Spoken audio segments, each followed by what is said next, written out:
Eu queria entender quem é o Dória, porque a gente vê só a imagem na televisão e aqui no podcast é uma coisa Posso muito comer uma legal. jujuba? Fica à vontade. Tá boa? Tá boa, tá boa. Não tá velha, não. Não, não tá velha. Não sei, tá velha? Não, né? Essa aqui é nova. Não, tá Boa. velha não. Não, Eles você tá comendo... mastigam às vezes e colocam aqui. Não, se você tá comendo, eu posso É. comer. Porque a Tá gente boa. vê uma pessoa na televisão e acompanha de longe, a gente não entende, não sabe a vida dessa pessoa. E aqui no podcast eu tô tendo a oportunidade de conhecer, então eu queria conhecer. Quem que era o Dória quando era criança, sua família, o que queria ser quando crescer? Me conta essa história. Comendo jujuba aqui. É. Rogério, eu sou filho de baiano. Meu pai nasceu na Bahia. Veio pra cá pobre, mas veio educado. Porque minha avó era professora da rede pública de ensino lá na Bahia. Do que aquela? Hein? Professora do quê? Professora primária. Primária? É. E minha avó educou todos os seus filhos, meu pai e meus tios. E como milhões de baianos, pernambucanos, sergipanos, alagoanos, paraenses, amazonenses, catarinenses e de outros estados, vieram para São Paulo em busca da oportunidade. São Paulo até hoje continua sendo Claro. o destino da oportunidade, a verdadeira porta da esperança. Todo mundo quer alguma oportunidade em São Paulo. Por isso que São Paulo é o espelho do Brasil. É um retrato muito correto do Brasil. Agora mesmo estamos ouvindo aqui piauienses, maranhenses, gaúchos, catarinenses, paranaenses, os goianos. Gente, aqui é a maior cidade fora do estado de qualquer estado brasileiro. É o maior núcleo. E muitas vezes do exterior também. A maior colônia libanesa fora do Líbano está aqui. A maior colônia japonesa fora do Japão está aqui. Por aí vai. Então é um estado bonito. Então meu pai veio para cá, pobre, e trabalhou muito. Isso é uma coisa que eu herdei do meu pai. Ele se dedicou muito, teve sucesso, ganhou dinheiro, era publicitário. Meu pai que criou o Dia dos Namorados, por exemplo. Foi ele que criou a ideia, desenvolveu, e até hoje é a terceira maior data, e também o Dia das Mães. Ele que desenvolveu o Dia das Mães aqui. Ele trouxe essa ideia dos Estados Unidos, colocou aqui. Meu pai era um homem muito criativo. E gostava muito da publicidade, tanto que eu me tornei publicitário, meus irmãos se tornaram publicitários, todos nós influenciados pelo nosso pai. E ganhou dinheiro e se tornou bem-sucedido. Mas foi para a política, a convite do Montoro, André Franco Montoro, que foi governador aqui também. Aí ele foi cassado pelo golpe militar de 64. Na primeira lista, 1º de abril, golpe militar, alguns chamaram de revolução, chamam de golpe, e meu pai foi para o exílio, ficou 10 anos fora do Brasil. Se voltasse, seria preso. Como que era esse exílio? Ele tinha você era mandado embora do Brasil. Não era fugido. Você era mandado, colocado num avião. Você tem... Davam prazo ou colocavam mesmo no 10 avião? anos. 10 anos. E se voltasse, poderia pessoa? ser torturado, preso e torturado. Mas tipo, tinha dinheiro se nenhum. Vira? Se vira. E vai com uma trouxa, a roupa do corpo e vai embora. E para onde ele foi? Põe no avião e foi para a França. Mas a pessoa escolhia o lugar? Não escolhia lugar nenhum. Imagina. Caramba! Meu pai ficou exilado numa embaixada em Brasília, a embaixada da Tchecoslováquia, que era uma das poucas que estava funcionando em Brasília, em 1964, 1º de abril de 64. Caramba. Ele e vários outros políticos, artistas, intelectuais, o ex-presidente do Brasil, Juscelino Kubitschek, meu pai foi na primeira lista e foi embora, e foi para a França. Chegou lá com uma mão na frente e outra atrás. E aí foi se virando para poder garantir a sua sobrevivência. 2 anos depois nós fomos para o exílio, minha mãe, meu irmão Raul e eu fomos também. E eu fiquei 2 anos. Quantos anos você tinha? Eu tinha 6 anos de idade. Um pouco antes de 2 anos, eu fiquei 2 anos no exílio com meu pai. Meu pai ficou 10 anos exilado. Ele não podia voltar. Se voltasse, preso. Como intelectuais, cantores, artistas, políticos. E tem gente que fala que era de boa nessa época, né? O maluco não quis comemorar golpe, então. dizendo que não era golpe. Não era golpe o quê? Muitos morreram. Claro. E muitos foram perseguidos, torturados. Não tem como alterar isso. O pai do Marcelo Paiva, o Rubens Paiva era colega do meu pai. Desapareceu. Colega na Câmara Federal. Foi morto, ele não desapareceu. Ele foi morto e foi jogado no mar. É porque tem gente que desapareceu Não, ele foi morto. Caramba. Foi assassinado e de um avião jogaram ele no mar, no Oceano Atlântico. Por isso é que nunca encontraram o corpo. Porque jogaram no mar. Assim como de muitos outros. Caramba. Né? Aí a fase mais dura da nossa vida, porque nós tivemos que voltar, acabou o dinheiro. Meu pai não tinha mais condição de sustentar minha mãe, Maria Silvia, o Raul, meu irmão, e eu.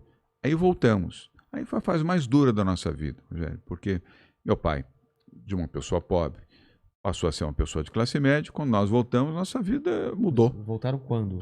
2 anos depois. Isso foi em 1966, final de 66, início de 67. Aí eu saí da escola privada, fui estudar em escola pública, a escola professora Marina Sintra, escola pública estadual. Está lá até hoje, na Rua da Consolação, esquina com a Antônia de Queiroz. Devo muito à escola pública.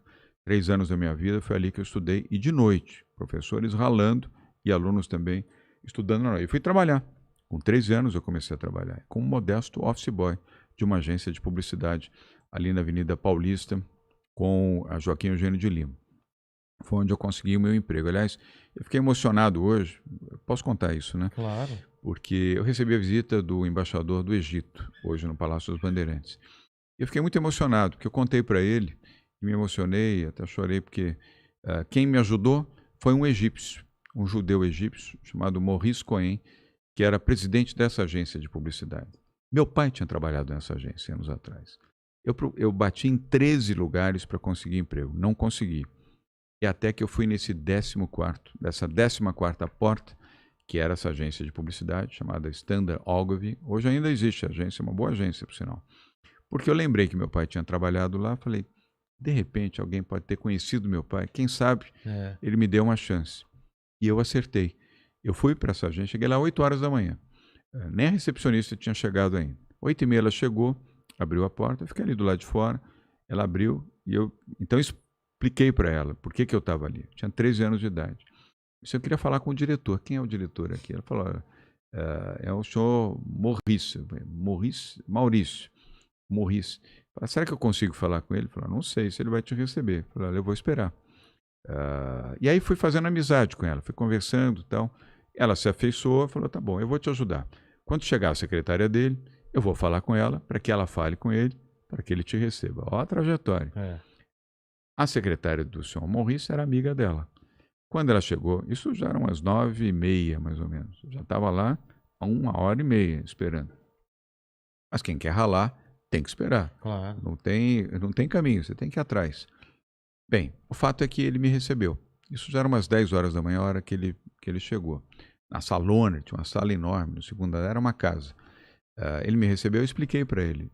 Senhor Maurício, eu sou João Dória Júnior, meu pai foi diretor dessa agência, já tem muito tempo. Eu não sei se o senhor chegou a conhecê-lo. Ele falou, não conheci pessoalmente, mas eu sei a história do seu pai. Seu pai criou o Dia dos Namorados, criou o Dia das Mães, foi um grande publicitário. Eu conheço a história dele aqui. Eu disse, pois é, eu vim aqui, essa é a 14ª porta que eu bato. Eu preciso de um emprego. Qualquer coisa que o senhor puder me oferecer, qualquer coisa eu vou fazer, porque eu preciso ajudar minha mãe. E sabe por que eu precisava ajudar minha mãe, Rogério? Por quê? Porque minha mãe não tinha dinheiro para pagar a conta de luz da minha casa. Nós não comíamos carne porque não tinha dinheiro para comprar carne. Minha mãe não conseguia pagar a conta de luz porque não tinha dinheiro para pagar a luz. Nós não tínhamos gás em casa porque minha mãe não tinha dinheiro para comprar gás. Então eu cozinhava, sabe como? A espiriteira. A latinha de sardinha, com 4 pregos, numa tábua, para não cair, para não derramar, álcool. É assim que a gente aquecia comida em casa. E luz de vela. Não tinha dinheiro, não tinha televisão, não tinha nada, não tinha carro. Vivia uma vida difícil. Não comíamos. A gente comia arroz, feijão e ovo. Ovo, arroz e feijão. Arroz, feijão e ovo. Todo dia. E minha mãe chorava toda noite, porque ela não tinha dinheiro. E ela só conseguia um dinheirinho, porque lá no departamento de custódia, você sabe o que é custódia? Lá na Caixa Econômica Federal, que você nunca foi pobre.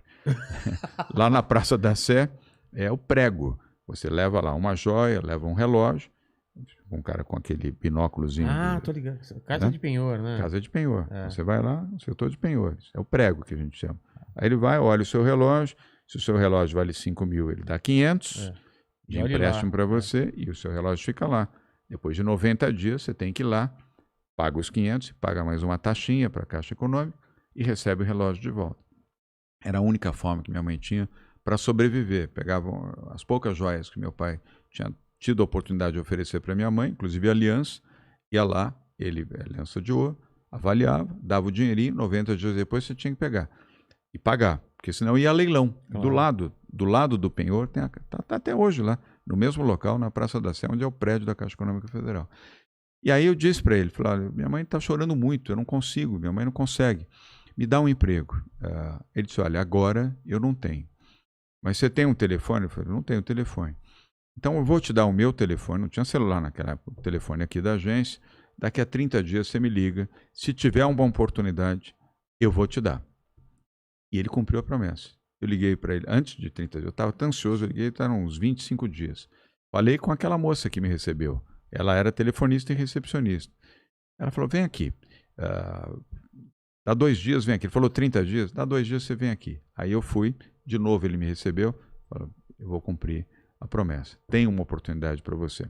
Mas é um estágio, mas eu vou conseguir esse estágio com alguma remuneração para você. Eu falei, tá fechado. Nem sei o que é, mas está fechado. E aí eu comecei a trabalhar. Eu fazia entrega, as coisas internas da agência. Eram 3 casas alugadas, uma ao lado da outra. Eu cuidava de arquivo, de limpar, manter os arquivos de fita. Lembra de fitinha? Não sei se você trabalhou em rádio naquela época. Não, trabalhei em publicidade mesmo. Então, tinha as fitinhas dos spots, dos jingles, etc. Tinha essas coisas também. Não, isso aí já era uma outra geração. Beta, isso que você está vendo aqui, beta é bem depois. Né? Aquilo ainda era filme. Filme ainda? Filme cinema? Filme cinema. Os comerciais de televisão não eram em beta. Betamax. Isso veio muito tempo depois. Então, eu cuidava, limpava, arrumava, colava os filminhos, fazia o que eles chamavam de o tráfego, que sai de uma sala, vai para outra, vai para outra, vai para o homem de criação. Mas, enfim, aquilo me deu um dinheirinho e eu trabalhava na hora do almoço também. Sabe por quê? Quem trabalhasse na hora do almoço, Rogério, ganhava um sanduíche e um suco de laranja. Para quem não tinha o que comer, você comia um hambúrguer com queijo, com ketchup e mostarda, amigo, faz uma diferença danada. E um suco de laranja, imagina, na minha casa não tinha suco de laranja. O máximo que tinha na minha casa era suco. Suco, aquela anilina. Você escolhia a cor, né? O sabor era o mesmo, era só a cor que mudava, açúcar e água. Colorida. Eu lembro. Era o único luxo que a gente tinha, era que suco. Tomar suco de laranja com açúcar, comer um hambúrguer com queijo, pô. Então eu trabalhava todo dia na hora do almoço, porque podia comer. E economizava o dinheiro do almoço, comendo e trabalhando. Minha vida sempre foi assim. Por isso que eu até hoje sou uma pessoa que trabalha muito. E depois eu saía da agência, ia para a escola pública, a escola professora Marina Sintra. Pegava 2 ônibus, ia para a escola, chegava em casa 10 para meia-noite, 15 para meia-noite. No dia seguinte, 8 horas da manhã, eu já estava na agência. Pegava o ônibus às 7 horas, porque eram 2 ônibus para chegar até lá. Ainda tinha um trecho, Pinheiros. E eu tinha um trecho que eu tinha que andar a pé, depois pegar um ônibus, depois pegar o outro. E eu era super CDF. Eu queria chegar no horário, 8 horas da manhã eu estava lá na agência. Eu queria dar o exemplo de que eu estava grato pelo emprego e que eu era uma pessoa empenhada e dedicada. E deu certo, porque daí eu fui crescendo, melhorando a minha remuneração, melhorando o meu salário, fui crescendo, melhorei a minha condição, passei a ser um executivo, de executivo passei a ser um pequeno empresário. Mas lá na agência mesmo? Não, na agência eu fui crescendo, mas depois eu fui para a Rede Tupi de televisão. Você nem lembra. Caramba, não. Porque não é do teu tempo. Mas era a maior rede de televisão do Brasil. Lá? Eu fui trabalhar como assistente comercial na Rede Tupi. Tá. E sabe por quê? Essa história eu nunca contei, vou contar agora para você que não está nos ouvindo aqui. Porque a agência de publicidade recebia os contatos da TV Tupi, da TV Bandeirantes, a Bandeirantes já existia, da TV Paulista, TV Excelsior, essas já desapareceram. A TV Paulista depois virou TV Globo. E a Excelsior desapareceu, nem me lembro mais o que virou a Excelsior. E eles iam lá das rádios, os contatos. Eles iam vender espaço comercial nas emissoras. Eu fiquei amigo de um contato da TV Tupi e começamos a conversar várias vezes. Ele ia lá 2, 3 vezes por semana. Eu disse, tem uma oportunidade lá na Tupi, porque contato ganhava bem. Porque você tinha um fixo e tinha a comissão. Exatamente. Então você tinha mais a comissão. Que era uma grana dependesse. Se você vendesse bem, eu era um bom argumentador, eu falava bem. Aí eu falei, se tiver uma oportunidade lá, me avisa que eu vou. Aí meses depois, 1 mês ou 2 meses depois, ele falou, tem uma oportunidade para ser assistente de contato, topa? Falei, qual é o salário? X. Tem participação? Falou, tem, topo. Aí pedi dispensa na agência, agradeci muito, porque a agência que me deu essa oportunidade, e fui para a TV Tupi, na rua Avenida Alfonso Bovero, lá no Sumaré. O prédio está lá até hoje. Aliás, a briga foi MTV, nem sei o que é hoje lá. E ali eu trabalhava. Comecei como assistente de contato. Trabalhando muito, ralando muito, de assistente de contato, virei contato, de contato virei gerente, e aí comecei a ganhar dinheiro. Porque o dinheiro era bom. Você tinha um salário. Mas era o que você queria? Você estava na área que você queria? Era comunicação. Era comunicação. Era aquilo que meu pai tinha feito. Né? Eu te falei, todos nós viramos publicitários. E aí foi que eu fui crescendo, pouco a pouco. Depois, aí, para não ficar uma história muito longa, aí criei o meu próprio negócio, aí disso, esse negócio cresceu, prosperou. O que era esse primeiro negócio que você criou? Não, era uma empresa de marketing. Ah, é? Para fazer promoções e eventos. Eu sempre gostei muito disso.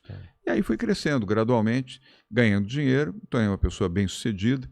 Até foi aí que eu falei para Luiz Erundina, lembra do debate em 2016? Não, você é o candidato dos ricos. Eu disse, a candidata Erundina, com todo respeito, eu não sou candidato dos ricos, eu sou um candidato rico. Aí, coitadinha da Erundina ficou completamente desconcertada, porque eu resolvi depois vir para a política, o mesmo campo onde meu pai atuou, lembra? Eu te contei isso aqui. Mas foi essa a trajetória, e aí eu fui trabalhando, consegui ter um bom patrimônio e tomei a decisão, então, de vir para a política em 2015. Eu já era filiado do PSDB desde 2001. 2015, agosto de 2015, eu fui bater na porta do PSDB. Geraldo Alckmin era governador. Eu disse, governador, eu gostaria, se possível, se tiver uma chance, de disputar o direito de ser o candidato do PSDB à Prefeitura de São Paulo. Então, mas peraí. Ele só faltou dar risada. Então, isso que eu queria entender. Por quê? Porque eu queria. E eu achava que isso era possível. Democracia é assim, alguém tem que tomar iniciativa. Como é que você começou aqui? É uma longa história, mas aqui porque você tomou uma decisão queria fazer. Mas você gostava... Você teve que bater na porta de alguém para fazer tudo isso que você fez aqui. Exatamente, mas da onde veio essa ideia? Porque seu pai foi político e você falou, você via e falou, um dia eu quero ser político também? Ou foi acontecendo aí essa teve vontade? para não fazer também uma longa história, eu gostava muito do Montoro. Foi o Montoro que convidou meu pai para ir para a política. Aí o Montoro me convidou para ajudá-lo na campanha dele em 1978. Olha como eu estou usado, né? Como eu estou rodado. Tenho 63 anos. Em 78, o Montoro era candidato ao Senado aqui. E eu fui ajudá-lo. Eu gostava dele e dos filhos dele, como gosto até hoje. Os filhos felizmente, estão quase todos. Ele, infelizmente, perdeu 2 dos filhos, mas os demais são todos aí, são muito boas pessoas. E aí eu fui ajudá-lo, em 78, para o mandato dele como senador. Ele se elegeu senador. Depois, em 1982, ele pediu minha ajuda de novo, e lá fui eu ajudar o Montoro outra vez a governador. Não, organizar um comitê de campanha. Era uma casinha pequenininha, na Rua Bela Sintra, 1533, aqui nos Jardins. Um sobradozinho, modesto, e dali a gente fez a campanha do Senado. Você gostava desse ambiente de política? Gostava. Depois, em 82, a campanha dele ao governo. Aí já foi uma campanha mais estruturada. O comitê era na Brigadeiro Luiz Antônio, maior, melhor, mais organizado. E eu fui um dos coordenadores de comunicação daquela campanha do Montoro. Eu, Jorge da Cunha Lima e o Mauro Montorim. Eram os 3 coordenadores da parte de comunicação. E tinham mais alguns bons jornalistas, inclusive o Sardenberg. Sabe o Sardenberg? O Carlos Alberto Sardenberg, que está hoje na Globo e na Globo News. Sim. Ele era um homem de imprensa desta campanha. E tinha um outro rapaz bom, e hoje ele está meio aposentado como jornalista, Quartinho de Moraes. O Quartinho de Moraes e o Sardenberg. E ali, mais o Jorge da Cunha Lima, Mauro Montorim, fizemos a campanha do Montoro, que se elegeu governador em 1982. Em 1984, o Montoro teve a iniciativa de fazer as Diretas Já. E quem ele convidou para organizar os eventos da Diretas Já? Eu. Caramba! E eu fui fazer... Você estava envolvido com... Sim, eu fiz o primeiro comício, organizei toda a organização, montagem de palco, estrutura, som, luz, tudo do primeiro comício das Diretas na Praça da Sé, em frente da Catedral. Grande. Dia 25 de janeiro de sabe do que a gente tá 1984. Aquilo mudou o Brasil. Mudou o Brasil. Tem umas fotos bem icônicas que eu lembro hoje. Pensando agora, eu lembro dessas fotos. Sabe? Caramba. E a Globo News, 2 anos atrás, fez um grande documentário sobre as Diretas Já. E eu tô lá, e eu apareço lá. Porque tudo começou com o comício das Diretas na Praça da Sé. Mais de 100 mil pessoas na Praça da Sé. Aquilo foi um estouro, foi um esplendor. Ninguém imaginava. 25 de janeiro. Aliás, a escolha da data, foi o Montoro, que corajosamente... Eu até falei, doutor André, mas eu chamava ele doutor André. Dia 25 de janeiro, é feriado, talvez não seja a melhor data. Não, é 25 de janeiro, dia do aniversário de São Paulo, da cidade de São Paulo, é esse dia mesmo. Eu falei, mas onde é que a gente vai fazer isso? Ele falou, na Praça da Sé, em frente da Catedral. Por quê? Porque era o período da ditadura militar Ele temia que pudesse haver uma reação o fato de dos estar na frente de uma militares. igreja. Exatamente. Cara, que sacada. E o cardeal era Dom Agnello Rossi, que era uma figura exemplar aqui em São Paulo. E ele sabia que podia ter a proteção da igreja, ninguém ia invadir a igreja, ninguém ia, imagina, na porta da igreja. Não sei se você se lembra dessa imagem da foto, era na porta da catedral. Não era 50 metros nem a 100 metros, era na porta da catedral. O palco era a extensão E aí via do alto da escadaria da Catedral da Sé. E, de fato, os militares acompanharam, mas ninguém impediu a realização do comício, o primeiro comício das diretas. Foi um sucesso, gente até pendurado em árvore. E depois fizemos na Candelária. Você estava com quantos anos nessa época? Tinha 21 anos. Tá. Aí, na Candelária... eu quero um café. Estão me oferecendo um café? Eu também aceito um café. Eu topo. Quente de preferência, viu? Porque o Daniel claro. Você vê café frio. Café frio, não. Ou morno. Sabe fazer lá? Sabe, né? Aí, ensina para ele, porque ele é meio ruinzinho nisso. Bem, aí fizemos na Candelária, no Rio de Janeiro. Fizemos na Praça da Liberdade, em Minas Gerais, em frente ao Palácio do Governo. E aí foi Porto Alegre, Recife, e o movimento das diretas já se incentivou mudou o Brasil. Mudou o Brasil. Mudou o Brasil. Eu convidei a Fafá de Belém para ser a voz, a cantora do hino brasileiro, que entoava o hino brasileiro. Convidei a Cristiane Torlone para ser a musa das diretas. Lembra da Cris Torlone? Claro. Está aí até hoje, uma brilhante atriz. O Montoro convidou o Osmar Santos. O Osmar era amigo do Montoro, então foi ele que convidou. Ele era a voz das diretas. Meu abraço ao Osmar. Teve aquele acidente, mas está até hoje, bem, embora com o efeito do acidente, mas pintando. Mas essa é uma história verdadeira da mudança e da transformação do Brasil. E as diretas já foram aprovadas no Congresso Nacional. Agora eu tô entendendo, porque para mim pareceu meio de repente vou ser Então você tem toda uma trajetória ligada à política. Foi bom você ter perguntado para contar. Nunca contei isso.